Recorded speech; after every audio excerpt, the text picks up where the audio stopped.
Allah Subhanahu wa taala respon kepada kataan mereka. Allah kata fa innama hiya zajratun wahidah. Sesungguhnya ia hanyalah zajratun wahidah, hanyalah satu tiup. Zajrah ini ada para ulama dalam perbincangan makna zajrah, tapi zajrah secara umumnya bermaksud ia hanyalah merupakan satu tiupan ataupun satu bunyi sahaja. Dengan satu bunyi itu kesemuanya kehidupan manusia ini akan bertukar. yakni kiamat akan, daripada tulang-tulang yang reput akan naik semula. Fa innama hiya zajratun wahidah fa idahum bisahirah, maka ketika itu, maka mereka akan dapati mereka berada di sahirah. Sahirah maksudnya tanah, bumi yang lapang.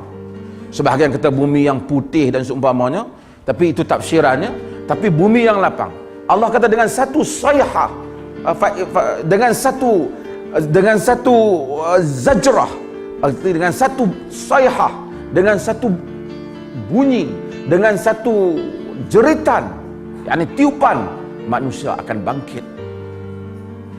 Allah Subhanahu wa taala kata, wa ma amrus saati illa kalamhil basar au huwa aqrab. Tidaklah kejadian saah kiamat itu melainkan kalamhil basar, macam satu kelipan mata. Kita kelip, buka balik, siap kiamat. Au huwa aqrab, ataupun dia lebih pantas daripada sekelip mata. Apa yang pelik bagi Tuhan? Tuhan telah menciptakan sebelum. Jadi ini respon Al-Quran di peringkat ini kepada musyrikin, bagi tahu mereka ia sepantas itu. Dan kita akan baca Al-Quran, kita akan tengok Allah kata bila dah akhirnya manusia ke mana? Ke sahirah, ke mahsyar.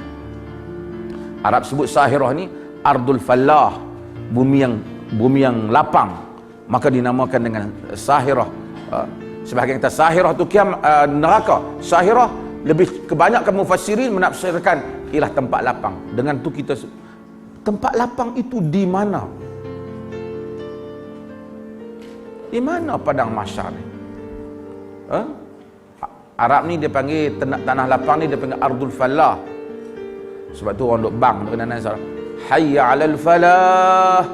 Maksudnya marilah kita ke tanah lapang. Sebab tu hayya 'ala apa?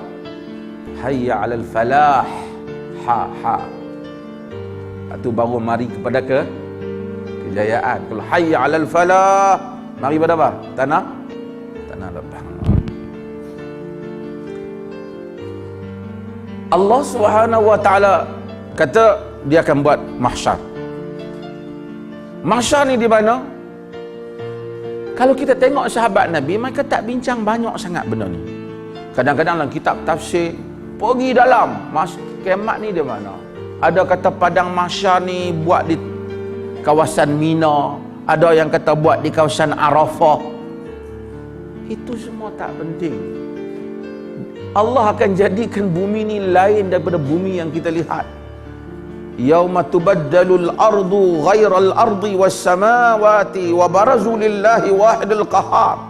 Pada hari yang Tuhan tukar bumi jadi bumi yang lain, dan juga langit-langit, dan semua akan datang menghadap Allah yang Maha Esa lagi Maha Berkuasa. Mana mahsyar kita tak perlu tahu. Kat mana mahsyar buat? Yang penting kita mesti tahu akan adanya mahsyar. Dan semua orang akan datang pada mahsyar. Semua yang layak buruk, yang kaya, yang miskin, tidak ada kelebihan di antara mereka melainkan amalan saleh mereka.